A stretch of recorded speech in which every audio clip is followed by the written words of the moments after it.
তাআলা আনহুর ন্যায় নিষ্ঠার ব্যাপারে আমরা জানি। ওমর রাদিয়াল্লাহু তাআলা আনহু يوما شيخا نصرانيا يسأل على باب المسجد فرق له عمر بن الخطاب رضي الله تعالى عنه ما أنصفناك يا هذا عمر رضي الله تعالى عنه অর্ধ জাহানের খলিফা, অর্ধ জাহানের বাদশা, আমিরুল মুমিনিন ওমর রাদিয়াল্লাহু তাআলা আনহু একজন নাসারা বৃদ্ধ একজন ব্যক্তি, সে মসজিদের সামনে দাঁড়িয়ে দাঁড়িয়ে ভিক্ষা করে।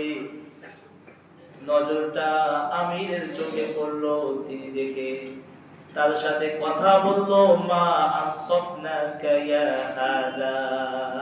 একজন বাদশা, অর্ধ জাহানের যিনি খলিফা, একজন বাদশা, তিনি একজন ফকিরকে উদ্দেশ্য করে বলতেছে, মা আনসাফনাকা ইয়া হাদা। একজন নাসারা,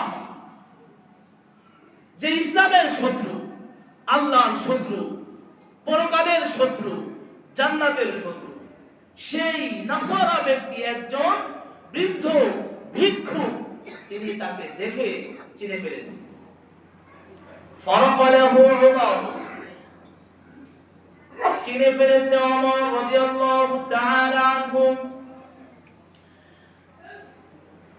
তিনি ওমর রাদিয়াল্লাহু তাআলা আনহু ওই ভিক্ষুককে উদ্দেশ্য করে বললেন, মা আনসাফনাকা ইয়া হাদা, আমি তোমার সাথে ইনসাফ করতে পারি নাই, কারণ আখাযনা মিনকাল জিজিয়াতি ফাতান ওয়া আদআনাকা শাইখান, যে যখন তুমি সুস্থ ছিলে, যখন তোমার গায়ের মধ্যে শক্তি ছিল, যখন তুমি যুবক ছিলে, তখন তো তুমি কাজ কাম করে এই মুসলমান কান্ট্রিতে, মুসলমানদের শহরে তুমি ট্যাক্স দিয়ে থেকেছো।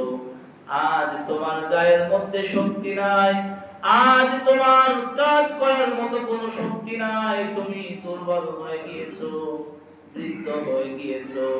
কিন্তু আমি ওমরের দায়িত্ব ছিল তোমার বাসায় পুরো যাবতীয় সাংসারিক যত খরচ এগুলো বহন করা, কিন্তু আমি তোমার সাথে ইনসাফ করতে পারি নাই। শুনে রাখো, আমি আজ ফরমান জারি করলাম, আমি ওমর